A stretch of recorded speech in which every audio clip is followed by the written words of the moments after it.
Do you need a break? You read my mind. Come with me. Happy Easter to all of you, and welcome to another episode of The Break. I'm your host, Father Roderick. I'm a priest and I'm a geek, and I love to talk about everything that I get excited about. From faith to video games, from movies and TV shows to the latest technology. So sit back, relax, and enjoy the show.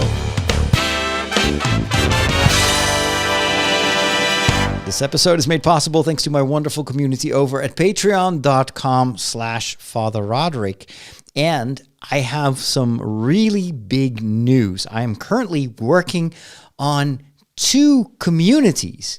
I'm going to move to a new website environment. In fact, I've already been building a website, and it's so much more than just a website. I'm also building a community environment, and I am going to be able to do so much more there than I can currently do with Discord and Patreon and the various channels that I use to stream and to post my podcasts. I'm super excited about it. There's much more that I explain about those 2 communities on this week's episode of The Walk, which is my other podcast. So if you go and search for The Walk with Father Roderick, wherever you get your podcast, you may want to listen to this latest episode. I think it's maybe one of the most substantial changes that I've made to the way I do my ministry online in the past 10 years. But it is going to open up so many possibilities. The gist of what I explain on The Walk is that I am going to create 2 membership communities.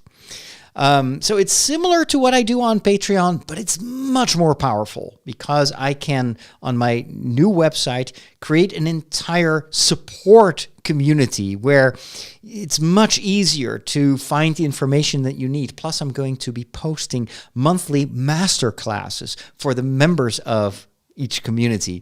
There will be a monthly live Q&A coaching session. So it's much easier for me in that way to really help my audiences. Now, what are these 2 communities going to be about? One is going to be about my own specialty.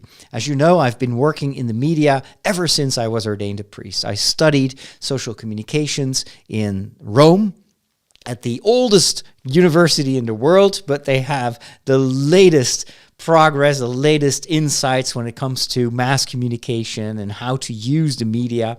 I've been working myself in the media since 2005. I've done radio, television work, and of course, the podcast, video on YouTube, TikTok, blogging, writing books. And there is so much experience and knowledge that I can share that I decided to create a community, an online community, especially for people that want to learn how to get better, how to master expert skills when it comes to creating content, whether it is writing a book or filming a documentary or just making YouTube shorts or Instagram shorts, photography, podcasting, all that. So that is a high value community. And there will be several ways in which you can join that community as a member. You can also get coaching, both group coaching and individual coaching in combination with that particular community. So that's one audience that I want to help. And then the other community is going to focus on something that I talk a lot about in my podcast, and that is personal growth. How can you grow in life? How do you overcome the struggles in your life? You know that in this podcast, I love to talk about movies and TV shows, especially from the angle of what can we learn from these stories? How can they apply to our own lives? Why do we connect with these stories so much? And it's a way, a perspective that I am also using on my YouTube and on my TikTok channel. It's not just information. Usually when I get the most reactions is when it is about a topic that is close to home, that really I can relate to. And my podcast, The Walk, is entirely dedicated to personal growth, be it in your in your health journey, in your personal life, managing stress, managing expectations, managing your inner voice, and also your walk in faith, your ideals. What do you live for? What is the ultimate legacy you want to leave behind? And so that second community is going to be a personal growth community where I can guide you and help the community. Plus, the members of that community will be able to help one another. So all that is coming very soon. I'm in the last phase of creating these online communities and to create the first 2 masterclasses that will be available to the members of that community.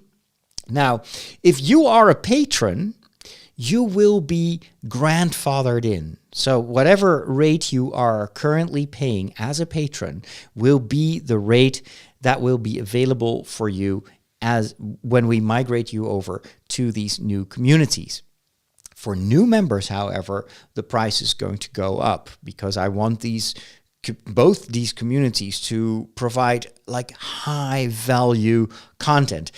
And in case you're wondering, but you're a priest, aren't you supposed to do this stuff for free? Well, in fact, that's what I've been doing for the past 20 years. Most of my content is and will still remain free, whether it is these podcasts or what I do on YouTube and TikTok. I just want to create an extra layer of the way in which I want to be available to my community. And that's why I'm creating these 2 membership options. Now, this is all going to be explained in much more detail in this week's episode of The Walk. Plus, if you are subscribed to my weekly newsletter, my Diary of a Media Priest, then I will send you very soon written explanations on how you can move from your current Patreon subscription to the new community on my new website. And again, the tier that you are currently engaged in on TikTok will be grandfathered in. Now, this is, of course, no longer the case for new people that want to join this experience.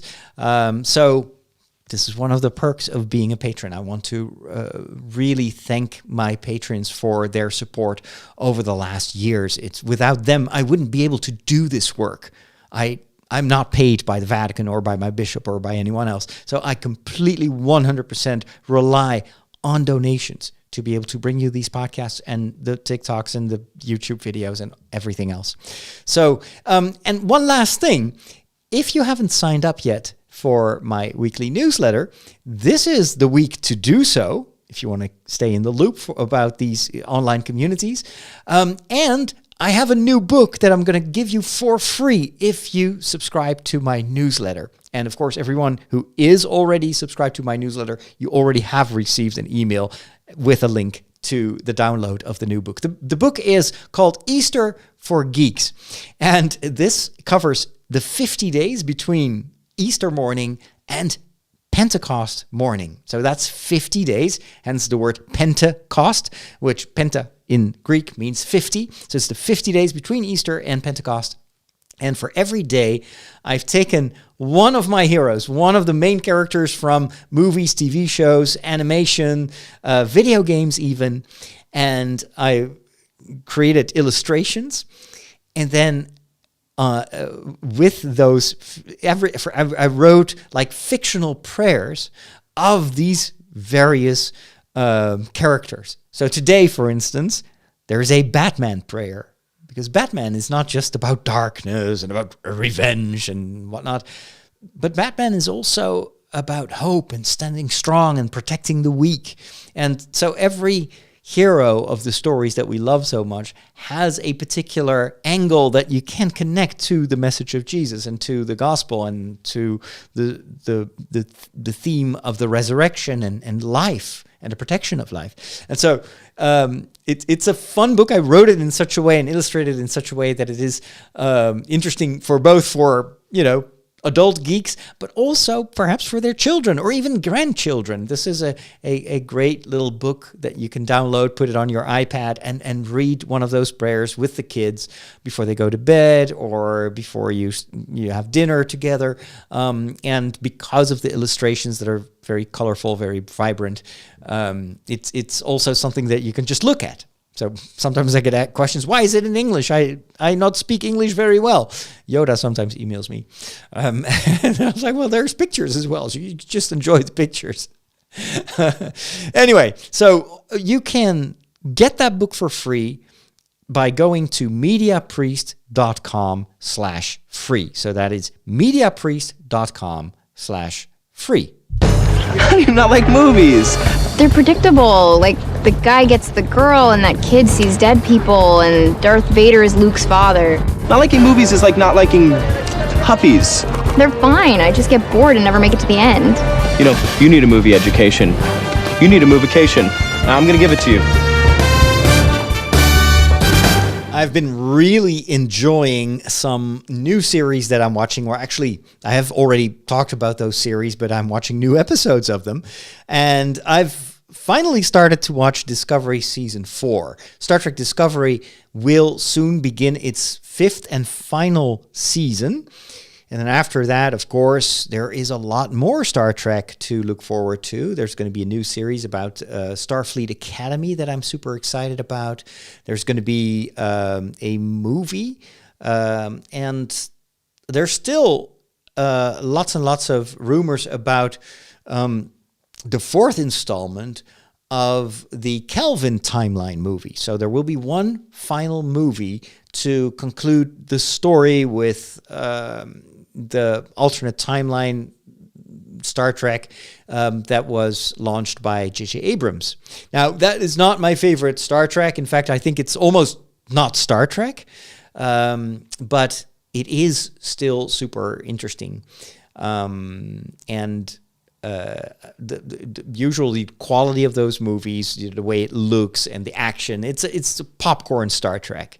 So it's not really science fiction, but it's an action movie disguised as Star Trek. But I'm looking forward to that as well. And I hope they also conclude the timeline. I hope they just wrap it all up so that we can go back to the one timeline that truly matters, and that is the official one. Because the whole Kelvin thing was basically, I think, an easy way to reboot the franchise without completely rebooting the entire universe. And I'm so glad that they came up with this idea of a parallel timeline. We're now very used to that kind of multiverse thinking, but at the time that was still relatively new. Because in this way, you can also bring that to a close and we can go back to the original timeline without having to do yet another reboot. So there's that. Discovery, I'm currently watching the 4th season, which is a little bit on the slow side, I have to say. It's the one thing that immediately in the first episode was grating again. I forgot how much it annoyed me in the previous seasons. Now, don't get me wrong, I still do like Star Trek Discovery. I think there are lots and lots of great things in there, but there's this one thing that really annoys me, and that is that everybody is either smiling broadly to one another, so everybody is like super encouraging, like someone... At one point, there is the captain of the ship, and she has a conversation with some alien. And then the conversation wraps up, and then she walks back to her chair, and then all the team members, all the members of the bridge crew are smiling at her and like nodding with encouragement. And I'm thinking that it's just been a conversation. Come on. There's just nothing to, there is no reason for all these admiring glances. It just makes it feel so, I don't know, it's like hippie Star Trek. It's too much. It's over the top. So it's either that or it is completely unreasonable crying where everybody is like going through the biggest heartbreak, but it's undeserved. The story itself doesn't have that emotional weight. So these actors feel like they're overacting all the time. And this is my biggest gripe with the way that Star Trek Discovery, not really why the way it's written, but the way it's directed. And I don't know why that is. It's completely absent in any other incarnation of Star Trek, but on the Discovery Bridge, it's all like, oh yes, oh you're so brave, and oh my goodness, I so cry for you, and it's so horrible. Oh my gosh, but you're still so amazing. And like, can we tone it down a little bit and have some adult behavior here on the bridge? I found an amazing TikTok account of a guy who gives his comments. He's just sitting in his car and he's going over these various incarnations of Star Trek, from the original series to the J.J. Abrams movies to the Deep Space Nine, and you name it. And his commentary, his TikTok account is not even about that per se, but at one point he just got into doing these Star Trek commentaries, and it is some of the most astute, some of the most brilliant commentary I've ever seen about Star Trek as a franchise.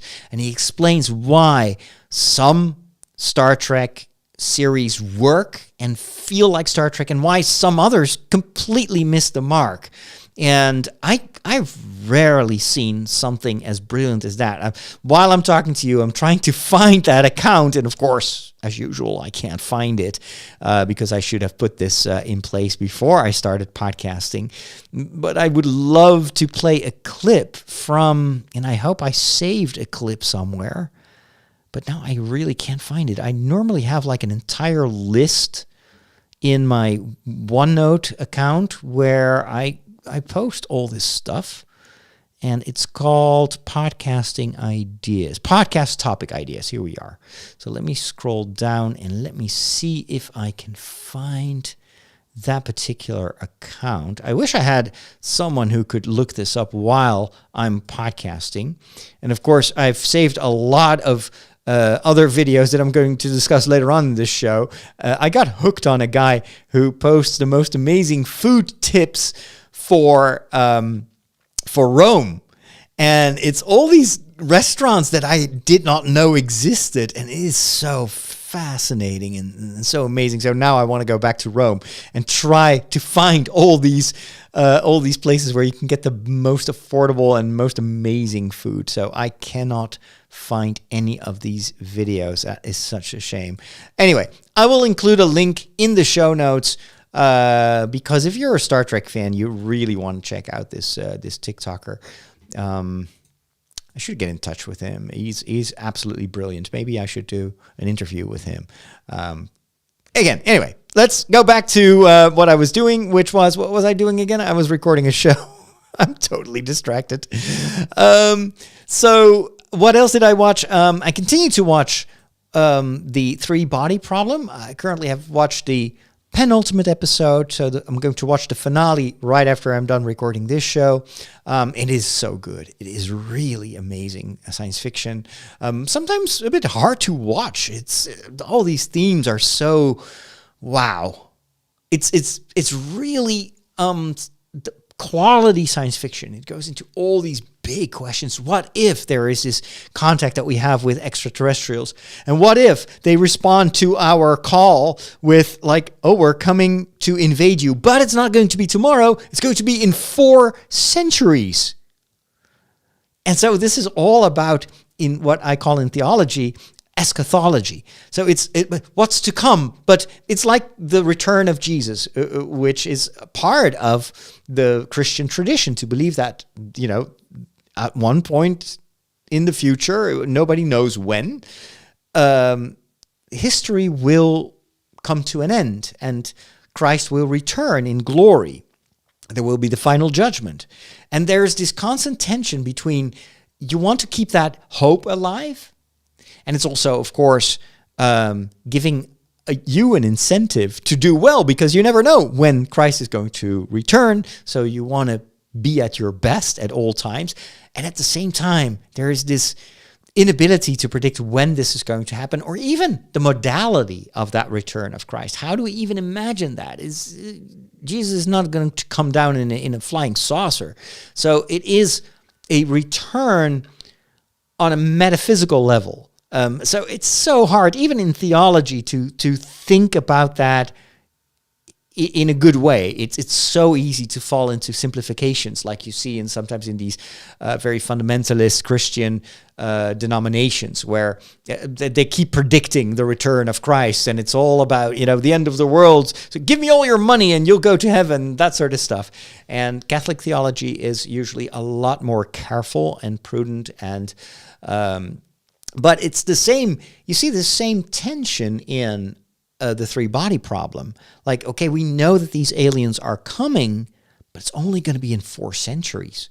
So does that really impact my life? I won't even be alive when they are here. So why don't I just live my life and leave it to the next generation? This is also, of course, kind of in a mirror how we often talk about climate change and our responsibility to hand over this planet to the generations after us. We won't be around when the consequences of our consumerist behavior will impact the planet in such a way that entire parts of the world, this is already going on right now, entire parts of the world will become inhabitable because of, these incredible fluctuations in the weather and floods and you name it. And so how can you take this predicted future seriously if at the same time you don't see any of it? Doesn't really come close to home. And with the return of Christ, it's kind of that same tension. And in the three-body problem, also, like in the time of the first churches, like St. Paul, he talks about this. There was this expectation among a lot of Christians that the return of Christ, it was imminent. He could literally return next week. And then even St. Paul already is trying to mitigate that a little bit. It's like, well, you know what? It may actually take a while. We don't know. So why don't you just live a good life right now so that you are prepared if Christ returns? And if he doesn't come right away, then still, don't go sell all your stuff, but be responsible. So he already struggles with this tension between it could be tomorrow, it could also be in 2,000 years from now. And now we're 2,000 years later and we're still waiting and praying for the return of Christ at one point. So that's what I love so much about the three-body problem. The story itself has a lot of like extra dimensions that we know from, things like how to deal with future predictions that at the same time are so far away that we fail to act upon it because we think it's, for my grandchildren, who cares? Well, of course, if you have grandchildren, then you might actually want to care. We are responsible for the future of our children and grandchildren. So that sometimes helps, having a family. Then it becomes much more closer to home. Because you want your children to grow up in a world that has a future, right? So anyway, lots and lots of thoughts about the three-body problem. I continue to watch The Bad Batch, which is the Star Wars animated series. It's cool. It's not really great. It's of course geared towards families and children, and it's good for that. I was expecting something a little bit more, I don't know, a bit deeper. It's kind of the same vibe as the previous seasons, which is okay. I enjoy watching it, but it's not my favorite Star Wars at all. And I kind of hoped that for this last season, they would bring the storytelling to another level, but it's okay. It's kind of a way to bridge the time until we get the Acolyte, and I have much higher hopes for that series. I'm also really hoping that we will get a sequel to Ahsoka. According to rumors, they're going to start filming that this year. So that is exciting. Of course, we have still Andor to look forward to. So both for Star Trek and for Star Wars, there are a lot of things to look forward to. And then finally, I'm listening to a number of podcast reviews from Streaming Things. I think that's the name of the podcast. It's hosted, among other people, by one of the movie TikTokers that I follow. And I really like his short reviews on TikTok. And so I discovered that he had a podcast, started listening to that. And with some other people, he's doing a re-review of the original Star Wars movies. And he makes it clear at the beginning of each podcast review that he's never been a fan of the prequels. So he gives his unfiltered commentary, whereas some of the other members of the panel are very much in love with the prequels, and that was Star Wars when they grew up, so they have very fond memories of that. And it was refreshing to listen to both perspectives on the prequels and to hear what's good and what's not so good.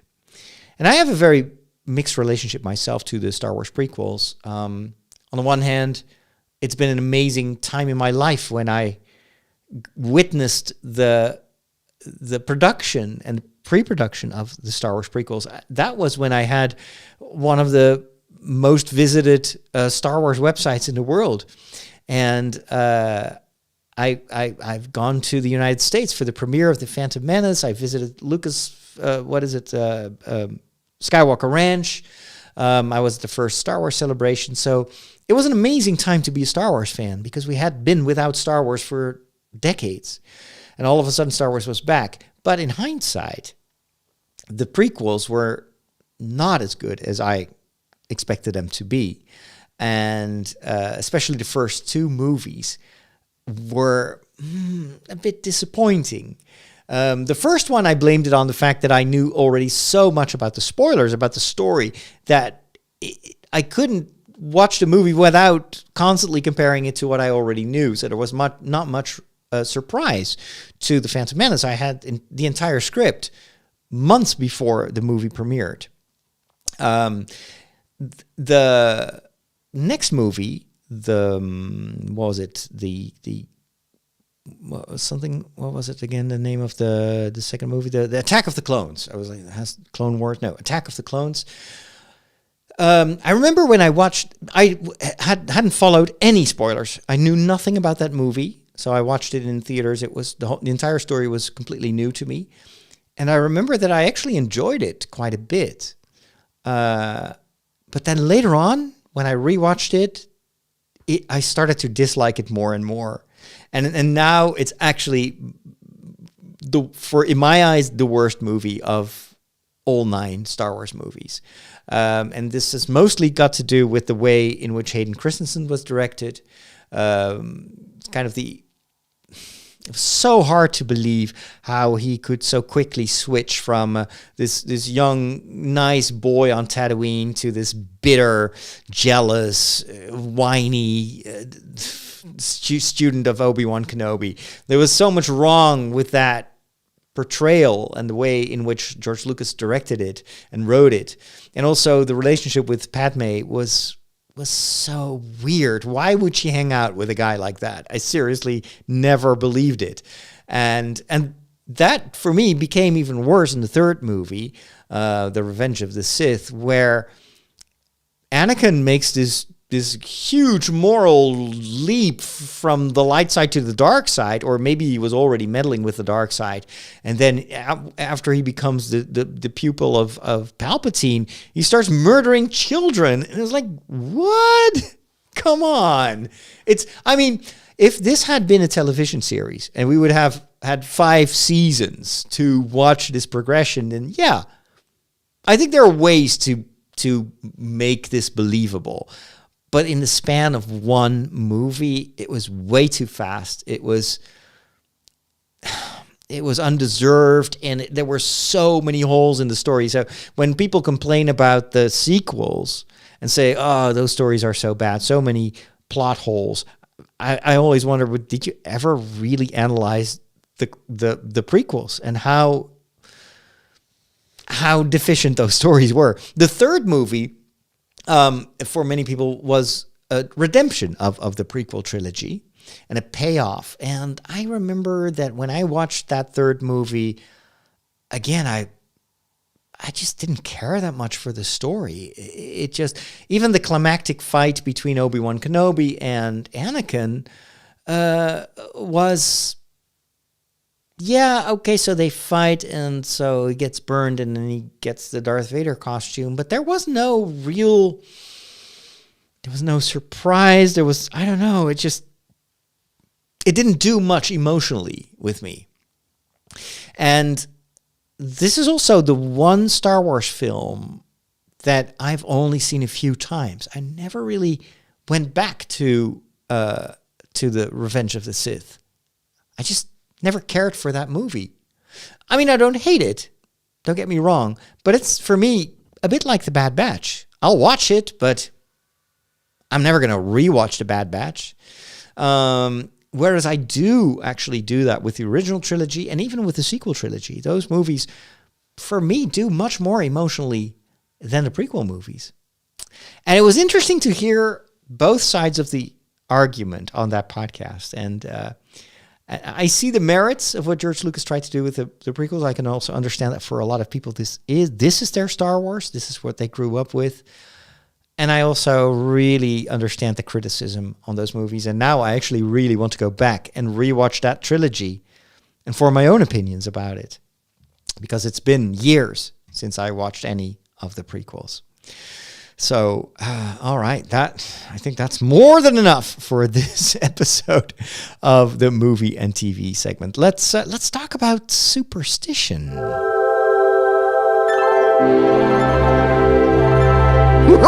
Catholics rock!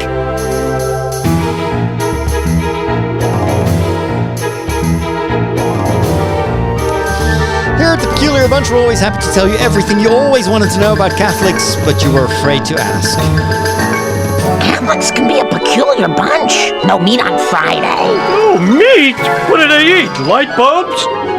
And today, I actually have a question from my own community over at our Discord server, and it's about superstition. Man, you guys got more crazy rules than Blockbuster Video.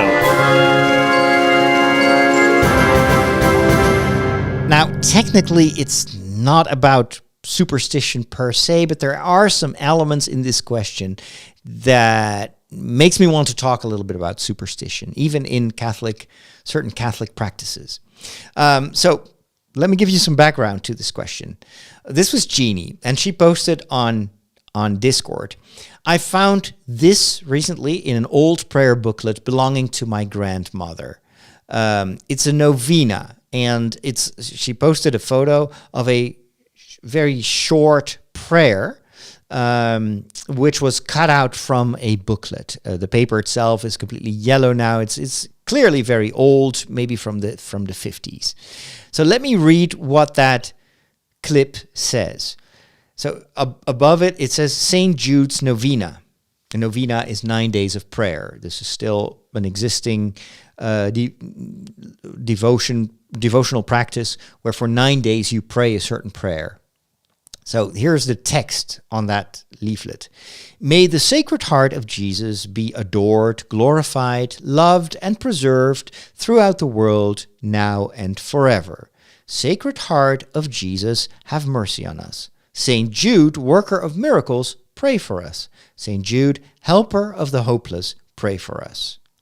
And then it stipulates how you should pray this novena. And here, the prayer itself, it's kind of a standard Catholic prayer, nothing too fancy. This is one word that is a little bit strange, like, may the Sacred Heart of Jesus be preserved throughout the world. I'm thinking, how does that work? Maybe our language has changed a little bit over the decades, but I don't see how you can preserve the Sacred Heart of Jesus. Anyway, but then it's much more about the second part of the novena prayer. It says, say this prayer 9 times a day.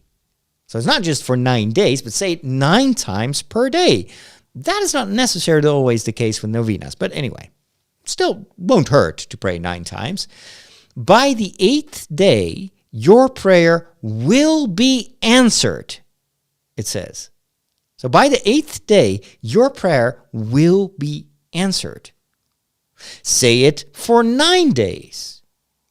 It has never been known to fail, is the second guarantee that they give here. And then it wraps up by saying publication must be promised. And then it ends with, thank you, St. Jude, and all the saints for requests granted. Now, it's that middle part that is so weird. And so, especially like by the 8th day, your prayer will be answered. And I'm thinking, okay, so that sounds a little bit like Aladdin's magic lamp, the genie of the lamp. Just rub the lamp 8 times and all your wishes will be fulfilled. It's a prayer. It's up to God to decide how he wants to hear our prayers. So you cannot say as a human, do this and God will do exactly what you ask him. Doesn't make sense. That's not how the Force works, Han Solo would tell Finn. So, but if you read it precisely, it says your prayer, meaning this novena prayer, will be answered. What was that prayer? May the Sacred Heart of Jesus be adored, glorified, loved, and preserved throughout the world now and forever. Sacred Heart of Jesus, have mercy on us. St. Jude, worker of miracles, pray for us. St. Jude, helper of the hopeless, pray for us. If that is your prayer, then formally I would say yes. By praying that for 8 days, you have fulfilled what the prayer asks, namely, the Sacred Heart of Jesus, through your prayer, is adored, glorified, loved, and preserved throughout the world. Well, throughout the world, that is still up for debate, but and then now and forever, that still remains to be seen, but at least you've done your part. So that part of the prayer has been heard to a certain extent. You actually made it happen, what you prayed, which is also, this is how prayers work. Prayers are not going to change God. God is immutable. God does not change. His love remains the same whether we pray or not, whether we love him back or not. But prayer changes us. It changes the way in which we live our lives. And so prayer makes us more open to receive God's love, but he's going to give it to us whether we pray or not. It's whether we accept it or not that determines whether we will experience that love or not. So this is a big, important thing in Catholic thinking about prayer.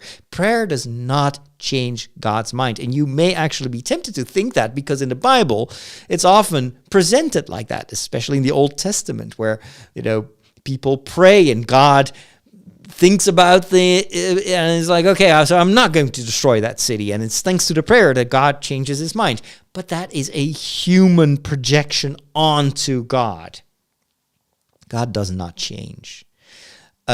We change through our prayer. So this is kind of how you could interpret that addition under the prayer. If you pray this, then yes, you are actually doing what you pray for. Namely, you love God by your virtue of your prayer, and you spread this veneration for the love of Jesus throughout the world because you are part of that world. But then here it becomes dicey. Say it for 9 days, and it has never been known to fail. So that seems to contradict, or at least put in question, the previous guarantee that if you pray this 8 days, then it's already answered. So you could say, okay, so I can skip the 9th day. But no, say it for 9 days, and then it really won't fail. This feels a little bit like a bad car salesman, Like, this car has been owned by this old lady. She's barely driven this. Maybe once a month she took this to go get groceries. And even if she had used it every day, she's still a very careful driver. So she really takes care of her car. So, even if she used it for more than once a month, immediately you know that the guy has been lying about the fact that the old lady has been using this once a month. Or this sounds a bit like the same. So 8 days, guaranteed, it'll work. Your prayers is going to be heard. But say it for 9 days, and it really won't fail. It's like, okay, so what was wrong with the 8 days then? But then, this is the worst. Publication must be promised. So, in fact, in addition to your prayer, you also have to publish this. You have to spread this prayer. And if you don't promise to spread this, then it won't work. You can pray as much as you want, but it won't work. Publication must be promised. So that's a requisite. It is obligatory. that feels, and so here's the commentary of Jeannie. She says, this almost reminds me of those chain letters that people used to send out when I was little, scaring people into thinking that bad luck would befall them if it wasn't passed on. You also see this on the internet, by the way, on Facebook. I've seen plenty of stuff like this where you have to spread this image to 15 of your followers and the next day you will be rich or something like that. It's a pyramid scheme. It almost makes the novena, this is Jeannie, it almost makes the novena seem like superstition. Am I wronging this? I suppose by sharing it here, I'm publishing it anyway. So let us know, Jeannie, did you win the lottery after posting this on Discord? If so, then I'm going to repost this as well. The question remains, what does the church say about these things? Well, the church doesn't really pronounce itself on these individual things, obviously. But in general, you could say that it is theologically very dicey, very dangerous ground to say that a prayer is certainly going to be heard if you do this and this and this and this, because it turns prayer into magic, right? As long as you say Aloha Mora or Wingardium Leviosa, it is going to work. But if you say it wrong, Wingardium Leviosa, then your feather is going to explode in flames. Prayer does not work like that. Seriously, God is not a bean counter. So this is the same thing when it comes to, you have to pray this 9 times per day for 8 days and then an additional 9th day, and then it will work. Do you really think that that is how God wants us to pray? Do you ever read in the gospel Jesus talking about prayer like that? Like, if you pray, go to your room and make sure that for 8 days you pray 9 times per day to my Father in heaven. And then if you publish this prayer on the 9th day and you pray that 9th day, then I guarantee you that God, my Father, will hear anything you ask for. Now, Jesus says, if you pray, go to your room, close the door, make sure that nobody knows that you're praying, and your Father who sees in secret will reward you. And woe those who pray in public and want the world to see how pious they are. There's a little bit of this that could apply to this novena. If you publish this prayer out of superstition, that if you do that, then God magically will hear your prayers, as if God is a genie in a bottle, then I think you're actually risking that God will ignore that prayer because you're not in the right disposition. Your heart isn't truly open for God's help in however form it comes. No, you want to game the system. You want to force God into doing what you want God to do. That is the opposite of faith. That is manipulation. That is magical belief. And so, but of course, that's not probably what the creator of this novena prayer thought. He or she thought, well, this is a way to encourage people to pass on this prayer so it will start to spread. This is way before the internet. So this was a way to make sure that people would amplify this message. It's kind of like a prehistoric version of what we do with our videos when we hope it goes viral. When does a TikTok video go viral? When you share it with other people. When you post the link and post it on your Facebook page, and the algorithm will see that, it will amplify it, and so good things happen to your video and maybe also to you if you can somehow monetize that. So that is probably the idea behind this. But I'm pretty sure that the creator of this novena never thought about the negative consequences of this and how it can make people believe that prayer is like a magic formula. And if you only say the words correctly and you put the emphasis on the leviosa and not leviosa, then God will make that feather flow. Again, I have to quote Han Solo time and again, that's not how the Force works. Hope that helps. And with that, it is time to wrap things up. Thank you so much for spending some time with me listening to The Break. If you are a patron, of course, there is an extra long version, a premium version of The Break, in which I will talk about my recent food discoveries in Rome, or at least discoveries that I need to go find next time that I'm in Rome. I also want to talk a little bit more about technology, and to be more specific, how I use AI to help systemize my thoughts. And then I want to talk about an amazing PlayStation game that is coming to PC in the month of May. And this may be one of those premium games that I'm going to buy on day one. It's that good. It's called Ghost of Tsushima. And a friend of mine is currently working on the final stages of the development of that PC version of the game. And I want to talk a little bit more about it in the premium part of the show. So thank you so much, and stay tuned. Make sure to subscribe to my newsletter over at mediapriest.com/free, or if you don't care for the book, you can go to mediapriest.com/diary, because in one of my next updates, I will give you all the information you need to know about how to become a member of my 2 new membership communities. Have a wonderful rest of your week, and we'll talk soon. God bless.